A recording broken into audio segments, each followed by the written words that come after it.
গ্রামের সৌন্দর্য এই ভিডিও দেখলে বুঝতে পারবেন। আজকে আপনাদেরকে দেখাবো হাওরের মধ্যে দিয়ে সুন্দর সুন্দর কিছু রাস্তা, যে রাস্তাগুলো সবসময় পানির নিচে থাকে। তো আমরা এই রাস্তা দিয়ে আজকে যাব অষ্টগ্রাম।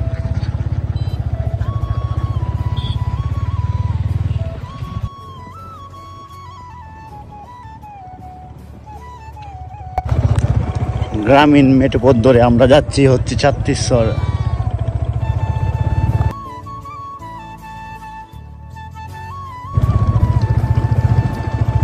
মাশাআল্লাহ, কি সুন্দর ভিউ।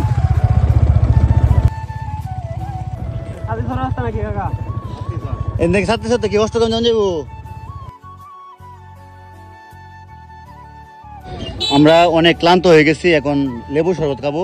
এই জন্য এখানে মামার একটা দোকান পাইছি, এখানে আইসা লেবু শরবত খাইতেছে। কি ট্যাং দিয়ে বানানো যাচ্ছে, ইফসি।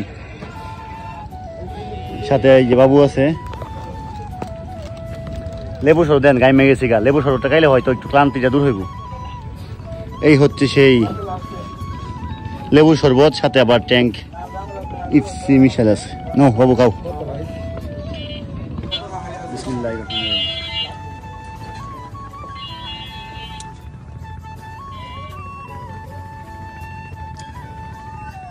10 টাকায় সেই স্যার।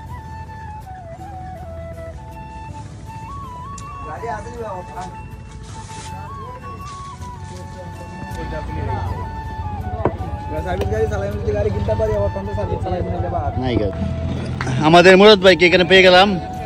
ভাই ভালো আছেন? আলহামদুলিল্লাহ ভাই। কই গেছিলেন ভাই? ছাত্তিশ্বর বিয়েতে নাকি? যাই হোক, আপনারা দুই ভাই আমার খুব প্রিয় ভাই, রাহাত ভাই, মুরাদ ভাই। ভাই ভালো আছেন না? যাক, এখানে আইসা খুব ভালো লাগছে। সব কাছের ভাই বাজারে পাই যেতেছি। কাজে গেছিলেন না? যাই একটু আমরা যাই, আমি একটু অষ্টগ্রাম যাই। আছে আরেকজন আছে, দেখে ভাই ভালো বেশ। তো আমরা এখন দেখি গাড়িটাকে উঠাই গিয়া।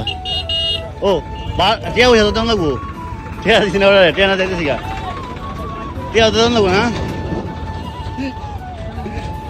কত হয়েছে কাকা? নিন।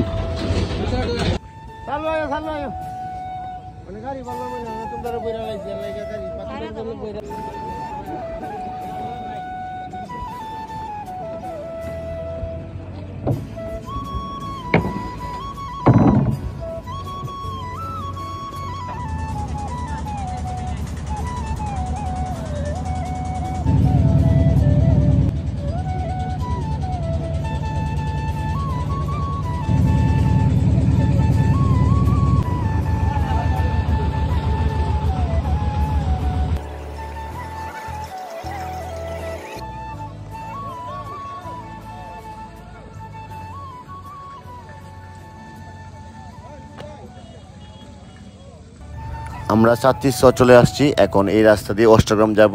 তো আপনারা দ্বিতীয় ব্লগের জন্য অপেক্ষায় করেন। আমরা এই ব্লগটির পরে দ্বিতীয় ব্লগ ছাড়বো। তো আজকের ভিডিওটি এই পর্যন্তই। আর এই রাস্তার ভিউটা মাশাআল্লাহ অনেক সুন্দর ছিল। তো সবাই ভিডিওটা শেয়ার দিবেন, সবাই ভালো থাকবেন আর নতুন ব্লগের জন্য অপেক্ষায় থাকেন। আর এই রাস্তার এত কাদা ছিল, তো নেক্সট ভিডিওতে পাবেন।